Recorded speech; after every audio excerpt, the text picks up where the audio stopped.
Upaya menggunakan semua nikmat sesuai dengan apa yang Allah inginkan. Ibu punya anak perempuan, katanya ibu syukuri diberikan itu. Sampai ibu bikin akikah, sampai undang tetangga, sampai selamatan. Tapi setelah dia bahkan menjelang balik, ibu kasih pakaian yang membuka auratnya. Disekolahkan di tempat yang bahkan dia tidak mengenal Allah. Dikejar sampai di sininya nih. Gak salah. Dilesin matematika, gak salah, bagus. Les fisika, bagus. Les kimia, bagus. Ikut bimbel, bagus. Masuk kampus top, bagus. Tapi gak kenal Allah, di mana syukurnya? Apa itu syukur? Sebentar. Ibu bersyukur punya rumah? Syukur. Ibu bersyukur punya kendaraan? Bersyukur punya keluarga? Ada suami, ada anak-anak, bersyukur? Baik. Yakin? Bersyukur diberikan pakaian? Yakin? Masa? Nah, sekarang apa itu syukur? Syukur itu, pelan-pelan, syukur itu upaya menggunakan semua nikmat yang Allah titipkan, upaya menggunakan semua nikmat yang Allah titipkan sesuai dengan apa yang Allah inginkan, sesuai dengan apa yang Allah inginkan, dalam rangka mendekatkan diri kepada Allah Subhanahu wa taala. Contoh, ibu sekalian, maaf, anak itu titipan dari Allah atau bukan? Yakin? Sekarang pertanyaannya, ibu tahu nggak apa yang Allah inginkan dari anak yang dititipkan itu? Jadi apa? Anak yang saleh. Saking inginnya mendapatkan anak yang saleh, bahkan setiap ibu sejak mengandung itu sudah bermohon kepada Allah. Itu ada di Quran surah ke-7 Al-A'raf di ayat 189 di ujung ayatnya. Ya, Quran surah 7 ayat 189. Falamma taghasyaha hamalat hamlan khafifa famarrat bi. Lihat ke ujung ayatnya. Falamma athqalat da'wallaha rabbahuma la in ataitana salihah lanakunanna minasyakirin. Suami istri itu kalau istrinya tengah mengandung, kemudian menjelang fase-fase kelahiran, sangat berharap dan berdoa mohon pada Allah, semoga anak yang terlahir ini menjadi anak yang soleh. Sepakat, Bu? Setiap ibu menginginkan anaknya menjadi anak yang soleh. Sepakat? Pertanyaannya, apakah betul kemudian setiap ibu yang sudah Allah titipkan anak dalam kehidupannya betul-betul mensyukuri nikmat titipan itu? Saya tanyakan pada ibu, anak ibu itu disekolahkan di mana? Kenal Allah atau tidak? Diajarkan sholat atau tidak? Diberikan pakaian yang menutup aurat atau tidak? Perhatikan definisi syukur tadi. Menggunakan semua nikmat, upaya menggunakan semua nikmat sesuai dengan apa yang Allah inginkan. Ibu punya anak perempuan, katanya ibu syukuri diberikan itu. Sampai ibu bikin akikah, sampai undang tetangga, sampai selamatan. Tapi setelah dia bahkan menjelang balik, ibu kasih pakaian yang membuka auratnya. Itu bukan syukur namanya. Disekolahkan di tempat yang bahkan dia tidak mengenal Allah. Dikejar sampai di sininya nih. Nggak salah. Dilesin matematika, nggak salah, bagus. Les fisika, bagus. Les kimia, bagus. Ikut bimbel, bagus. Masuk kampus top, bagus. Tapi nggak kenal Allah, di mana syukurnya? Satu. Lihat pakaian yang selama ini Allah berikan kepada ibu sebagai titipan, dan itu akan dihisab. Buka lemari pakaiannya. Coba cek, ada nggak satu bagian pakaian yang belum pernah dipakai untuk ibadah? Coba lihat ketika beli tas mewah, sepatu baru, pakaian baru, sudah pernah dipakai ibadah belum? Jangan-jangan beli tas itu hanya untuk dipakai keundangan saja.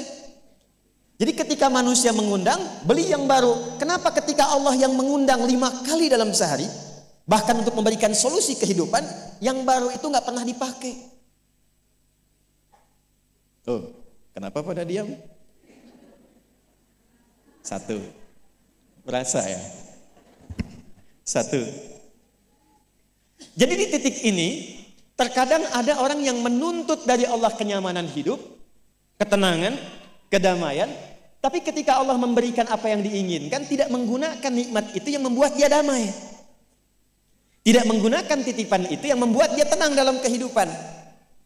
Karena itu saya ingin memulai dengan mengajak kita semua, ayo kita lihat lagi apa saja titipan Allah yang telah dititipkan dalam kehidupan ibu dan bapak yang ada di luar saat ini sampai dengan detik ini. Kalau ingin mendapatkan ketenangan di dunianya, ketenangan di alam kuburnya, sampai pulang ke akhirat nanti, maka pastikan berusahalah untuk menjadi golongan yang sedikit itu. Gunakan semua nikmat itu pada hal yang Allah inginkan. Jika itu sudah dilakukan, saya berikan rahasia. Ini antara kita saja. Coba ibu buka surat ketiga. Belakang kedengeran gak? Alhamdulillah. Belakang kedengeran? Tidak. Kok bisa jawab? Surah 3. Ayat 35 sampai 37. Quran surah 3 35 sampai 37. Sudah? إذ قالت امرأة عمران رب إني نذرت لك ما في بطني محررا فتقبل مني إنك أنت السميع العليم. Perhatikan, ini kisah tentang Hannah.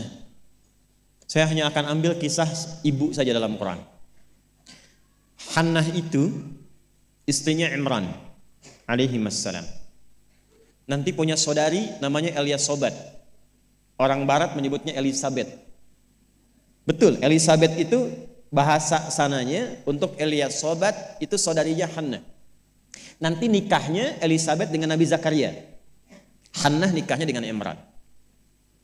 Ketika Hannah mengandung, sepakat suami istri ini ingin mensyukuri nikmat kandungan itu dengan mengharapkan lahirnya anak yang soleh. Maka apa yang terjadi? Untuk mendapatkan soleh itu maka dibuat persiapan. Ini hukum umum, Bu. Ibu kalau misalnya ingin memasukkan anaknya ke sekolah tertentu, kan disiapkan dulu ya dari awal. Ya, sekolahnya di mana, yang dibutuhkan apa, sebelum masuk udah siap-siap. Biayanya berapa, perlengkapannya apa, disiapkan jauh sebelum masuk. Begitu kan ya? Maka Hannah dan suaminya sudah menyiapkan. Nanti kalau anak ini terlahir, disiapkan tempat khusus supaya dia betul-betul menjadi anak yang soleh. Namanya mihrab. Mihrab itu tempat yang dikhususkan untuk bisa fokus ibadah, bertakarub kepada Allah saja. Nanti harus ada yang merawat. Yang mengajar, yang merawat itu harus orang yang paling soleh dan pintar di zamannya. Yang ketiga, disupport banyak doa. Dua-duanya sudah kompak. Siapapun yang kalau anak ini lahir masih hidup, entah ayah atau ibunya, teruskan cita-cita yang sudah menjadi komitmen ini. Maka ketika kandungan itu terus membesar dan siap menjelang persalinan, Imran meninggal. Jadi Imran itu meninggal dan Maryam nanti lahir dalam keadaan yatim. Maka lahirlah Maryam. Apakah ketika Maryamnya lahir, ayahnya sudah tidak ada, ibunya berhenti dari cita-cita yang sebelumnya menjadi komitmen? Tidak. Diteruskan itu. Maka ketika terlahir itulah kemudian apa yang sudah disepakati, berikan nama sesuai dengan harapan, isi dengan doa, siapkan tempat yang ingin diarahkan sesuai dengan cita-cita. Maka ayat 36-nya, falamma wada'atha qalat rabbi inni wada'tuha untha wallahu a'lamu bima wada'at wa laysa dzakaru kal untha. Harapannya lahir anak, kalau perempuan dia anak yang salihah, menjaga diri, menjauhkan dari perbuatan yang tercela, mendekat diri kepada Allah. Maka semua makna ini diwakili oleh satu nama, namanya Maryam. Maryam itu perempuan terhormat yang dekat dengan Allah. Kemudian setelah itu apa? Wa inni u'idzuha bika wa dzurriyyataha minasyaitonir rajim. Didoain terus, Bu. Didoakan. Setelah itu apa? Dipilihkan sesuai amanat dan kesepakatan dengan suami, cari orang paling pintar dan paling soleh. Dulu banyak yang berebut. Singkatnya terpilihlah Nabi Zakaria alaihissalam. Setelah itu apa? Buatkan tempat yang mendukung anak ini menjadi soleh dan dekat dengan Allah. Maka dibuatkan mihrab. Apa yang terjadi? Ketika mihrabnya sudah siap, yang mendidiknya sudah siap, doanya mengalir, namanya sesuai dengan harapan, maka orang tua itu tidak sulit lagi untuk merawatnya. Setelah itu Allah yang berkenan memperhatikan sampai tubuh dewasanya. Perhatikan ayat 37-nya. Fataqabbalaha rabbuha biqabulin hasanin wa ambataha nabatan hasana wa kaffalaha Zakaria. Satu, Zakariyanya ada. Kullama dakhala 'alaiha Zakaria al-mihrab. Dua. Wajada 'indaha rizqa. Qala ya Maryamu anna laki hadha? Qalat huwa min 'indillah. Innallaha yarzuqu man yasha bighairi hisab. Jadi doanya sudah, namanya sudah, yang mendidiknya sudah, tempatnya sudah. Kalau itu 4 terpenuhi, kata Allah, kamu hei Hannah, gak usah lelah lagi merawat anakmu itu. Biarkan aku dengan kehendakku yang memudahkan semua perawatan anakmu sampai tumbuh dewasa. Demi Allah Bu, setiap butuh apapun, orang tuanya tidak susah. Setiap akan diantar makanan, makanan sudah ada. Mau diantar pakaian, pakaian sudah ada. Dan semua pertumbuhannya langsung diperhatikan oleh Allah. Jadi ketika syukur itu diterapkan dalam kehidupan, maka seorang hamba akan beralih dari hamba biasa statusnya menjadi hamba yang istimewa di hadapan Allah Subhanahu wa taala. Ini yang ingin saya contohkan. Bersyukur itu bukan hanya sekedar mengungkapkan alhamdulillah atas nikmat yang diperoleh, tapi ada peluang untuk menambah nikmat-nikmat lanjutan. Ini ayat ini yang menginspirasi Al-Imam Asy-Syafi'i. Imam Ahmad bin Hanbal. Tidak banyak orang tahu Imam Syafi'i itu single parent Bu ibunya.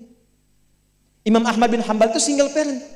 Jadi begitu dititipkan anak laki-laki Imam Ahmad, bapaknya meninggal, ibunya yang gendong sana sini. Musim dingin, dimasakin air. Kan belum ada water heater waktu itu. Dimasakin Bu, malam-malam, diwuduin pakai air hangat. Digendong oleh ibunya ke masjid, ke halakoh-halakoh para ulama, disimpan, selesai digendong, dibawa lagi. Apa yang terjadi? Ketika semua nikmat dititipkan anak itu disyukuri sesuai dengan apa yang Allah kehendaki, jadilah Imam Ahmad. Ibu kenal Imam Al-Bukhari? Ayo bilang kenal.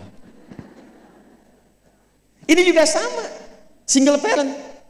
Bahkan lebih dahsyat lagi, Imam Al-Bukhari itu saat lahir ayahnya meninggal, usia 2 tahun matanya buta.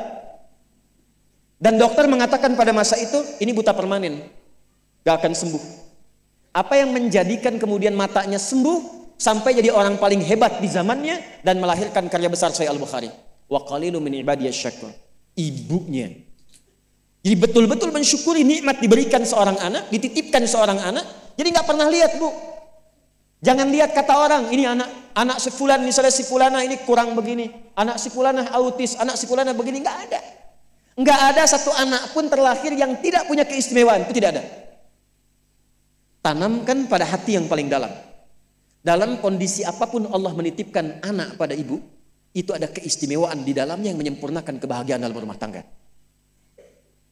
Pernah ada seorang ibu sedih karena begitu terlahir anaknya divonis lumpuh otak, cerebral palsy, lumpuh otak. Saya katakan, hei, belum tentu itu jadi kekurangan. Boleh jadi Allah titipkan satu kelebihan di balik anak itu yang belum terbuka sekarang. Coba bacain Quran terus. Dibacakan Quran, bacain Quran, bacain Quran. Begitu anak itu mulai bisa bicara, yang keluar Quran. Begitu dicek oleh seorang ustadz, ternyata anak itu sudah hafal Quran 30 juz. 30 juz. Dan barakah anak itu yang kemudian membawa si ibu jadi keliling-keliling. Haji, umrah, ke satu tempat yang tidak pernah dikunjungi sebelumnya, bertemu dengan orang hebat yang tidak pernah dibayangkan sebelumnya, ternyata lewat wasilah anak itu. Disyukur itu membahagiakan. Itulah syukur. Di syukur itu dampaknya banyak Bu. Dia nggak akan tertinggal, dunia dapat, akhirat juga diraih.